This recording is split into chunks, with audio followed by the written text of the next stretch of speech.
मैं सच कहूं, कभी कभी हरक सिंह रावत सच भी बोलते हैं। सब खनन माफियाओं से तो लाके दिया मैंने भी, मेरे भी दोस्त है, मैं तो कह रहा हूं मेरी भी जांच होनी चाहिए। हमने टेबल के नीचे से कोई पैसा नहीं लिया। हमने जो कुछ लिया है एक एक पैसा हमने चेक से लिया है। जो 30 करोड़ रुपया एफडी बनी है भाजपा को चलाने के लिए, मैं भी उसमें वन मंत्री था। 30 नहीं था, 27 करोड़। नमस्कार साथियों, मैं हूं अनूप ठपकिया। साथियों, आज हम आपको उत्तराखंड में माफिया लिंक और चंदे की आड़ में सत्ता की सफेदी बल रखते काले धब्बों के बारे में बताने आए हैं। उत्तराखंड में पूर्व सीएम त्रिवेंद्र सिंह रावत ने हरक सिंह के खनन माफियाओं से चंदा लेने की बात को स्वीकार किया है।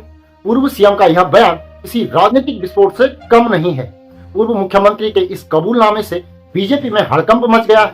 साथ ही कैसे जीरो टॉलरेंस यानी भ्रष्टाचार मुक्त सरकार का दावा ध्वस्त हो रहा है, इस पर चर्चा करने से पहले आपसे आग्रह है कि हमारे चैनल को सब्सक्राइब जरूर कर लें। आप नीचे दिए गए नंबर या फिर क्यूआर कोड के जरिए हमारा आर्थिक सहयोग भी जरूर करें। साथियों, हाल ही के दिनों में उत्तराखंड के पूर्व कैबिनेट मंत्री और कांग्रेस के नेता हरक सिंह रावत के एक धमाके ने जहां बीजेपी वालों की नींद उड़ा दी थी, जिसमें कि हरक सिंह ने यह कहा था कि बीजेपी ने पार्टी चलाने के लिए खनन माफियाओं से करोड़ों का चंदा लिया है। लेकिन हरक सिंह की इस बात पर बीजेपी की तरफ से किसी ने खुलकर कुछ भी नहीं कहा था। लेकिन अब पूर्व मुख्यमंत्री त्रिवेंद्र सिंह रावत का कबूलनामा आया है कि हरक सिंह रावत ठीक कह रहे हैं, पैसा लिया गया है। पहले आप हरक सिंह रावत ने क्या कुछ कहा वो सुन लीजिए, फिर हम आपको बताएंगे कि त्रिवेंद्र सिंह रावत ने इस पर क्या कुछ कहा है। और मैं सच कहूं, जो 30 करोड़ रुपया एफडी बनी है भाजपा को चलाने के लिए, मैं भी उसमें वन मंत्री था। मैंने भी 1 करोड़ से अधिक दिया उसमें पैसा। सब खनन माफियाओं से तो लाके दिया मैंने भी, मेरे भी दोस्त है, मैं तो कह रहा हूं मेरी भी जांच होनी चाहिए। आप जांच करा लो, वो 30 करोड़ रुपया की जो एफडी बनी है भाजपा की जो 30 करोड़ की एफडी बनी है पार्टी चलाने के लिए बैंक में,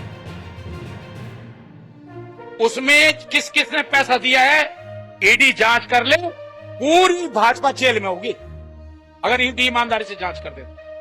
सारे खनन माफियों थे 10 मैं वन मंत्री था तो मैंने रामनगर में जाके, हल्द्वानी में जाके सब जितने खनन के ठेकेदार थे सबसे कहा 10-10 लाख के चेक लाओ।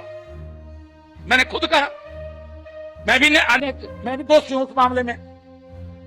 बीजेपी को पहले इस बात का आभास तक नहीं रहा होगा कि ऐसा कुछ हो भी सकता है, लेकिन अब हरक सिंह रावत के बयान पर पलटवार हुआ है। लेकिन यह पलटवार उतने आक्रामक अंदाज में नहीं हुआ है जिससे यह लगे कि यह आरोप झूठे लगाए गए हैं। अब पूर्व मुख्यमंत्री ने यह कबूल किया है कि हरक सिंह रावत ठीक बोल रहे हैं और सच बोल रहे हैं, लेकिन 30 करोड़ नहीं बल्कि 27 करोड़ रुपए लिए गए थे। आप भी सुन लीजिए। कभी कभी हरक सिंह रावत सच भी बोलते हैं। कभी कभी जो उन्होंने कहा कि 30 करोड़ रुपया इकट्ठा किया गया, वो बिल्कुल सच बात है। 30 नहीं था, 27 करोड़। और ये एक एक पैसा चेक से आया, एक एक पैसा चेक से आया है। तो हमें ये बताइए, राजनीतिक पार्टियां चलती है, पैसा तो चलता है ना, लेकिन हमने टेबल के नीचे से कोई पैसा नहीं लिया। हमने जो कुछ लिया है एक एक पैसा हमने चेक से लिया है। पूर्व मुख्यमंत्री त्रिवेंद्र सिंह रावत का यह बयान न केवल चौंकाने वाला है बल्कि यह बीजेपी के भ्रष्टाचार मुक्त शासन के दावे की असलियत को भी उजागर करने वाला है। यह किसी राजनीतिक विस्फोट से बिल्कुल कम नहीं है। हरक सिंह रावत के बयान के बाद बीजेपी में एक तरह से सन्नाटा छाया हुआ था और अब तक सुशासन की चादर में सब चीजें ढकी हुई थी, लेकिन अब चादर हट रही है तो धीरे धीरे सच्चाई सामने आ रही है। दोस्तों, सवाल ये नहीं है कि पैसा चेक से लिया गया था या फिर टेबल के ऊपर से लिया था, कैसे लिया गया था। सवाल यह है कि अगर पैसा माफियाओं से लिया गया था तो क्या कोई भी माफिया निस्वार्थ भाव से बिना अपना फायदा देखे हुए किसी भी पार्टी को करोड़ों रुपए दान में दे देगा? और अगर चंदा लिया गया है तो उसके बदले में उसके लिए कौन सा काम किया गया, उस माफिया को क्या क्या लाभ पहुंचाए गए? भ्रष्टाचार मुक्त उत्तराखंड के नारे का अब क्या मतलब निकाला जाए, जब खुद पूर्व मुख्यमंत्री लेन देन की बात को स्वीकार कर रहे हैं।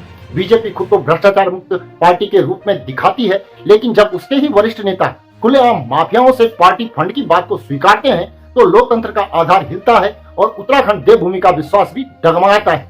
हमने टेबल के नीचे से कोई पैसा नहीं लिया। हमने जो कुछ लिया है एक एक पैसा हमने चेक से लिया है।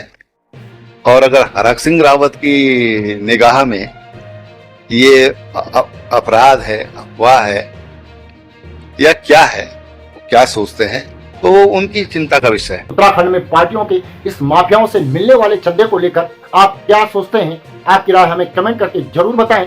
हमारे चैनल को अवश्य सब्सक्राइब कर लें और आप नीचे दिए गए नंबर या फिर QR कोड के माध्यम से हमारा आर्थिक सहयोग भी जरूर करें। अभी के लिए इतना ही। अगली वीडियो में जल्द ही पुनः मुलाकात होगी। तब तक के लिए नमस्कार।